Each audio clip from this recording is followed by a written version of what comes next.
ইচ্ছা করে আমরা ইচ্ছা করে সুতরাং আমরা নবী হতে পারবো না, সিদ্দিক হতে পারবো না, শহীদেরা যাবে জান্নাতে, আমরা শহীদ হতে পারবো না।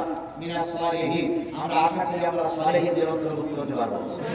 আর সালেহিনদের অন্তর্ভুক্ত হলে আল্লাহ বলেন কুনু মাস সাদিকিন, কুনু মাস সাদিকিন, সত্যবাদীদের সঙ্গে থাকো। ওয়ারকাউ মা'র রাকিব ওয়াসজুদু মা'আস সাজিদিন, রুকুকারীদের সঙ্গে থাকো, সিজদাকারীদের সঙ্গে থাকো। আমরা ইনশাআল্লাহ সিজদাকারী, রুকুকারী, সালেহিনদের সঙ্গে থাকবো ইনশাআল্লাহ। এবার আমি একটা হাদিস বলেছিলাম, আফজালুল জিহাদ কালিমাতুল হক ইজা সুলতানুল জায়ের, সবথেকে বড় জিহাদ হচ্ছে জালেম শাসকের সঙ্গে সত্য কথা বলা। আমরা এই বিগত 15 বছর যতগুলো মৌলবী কথা বলেছে তার ভিতরে হাতে গোনা কয়েকজন মৌলবী ছাড়া আর প্রায় সব মৌলবীরা কথা বন্ধ করে বসেছিল। কথা বলে ঠিক না ঠিক?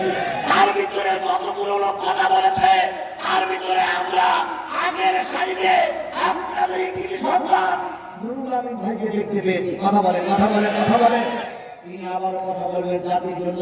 সুতরাং সেই ক্রান্তিকালে যারা বাতিলের মোকাবেলা করে টিকে আছে, আমরা তাকে বেইজ্জতি করব না। আল্লাহ দিনের খাতিরে আমাদের এই নেতাকে আলেমদের ইজ্জতের সঙ্গে আমাদের মাঝে ফিরে আসার তৌফিক দান করুন। বেঁচে থাকলে 20 তারিখে দেখা হবে। ওয়া মা তৌফিকি ইল্লা বিল্লাহ।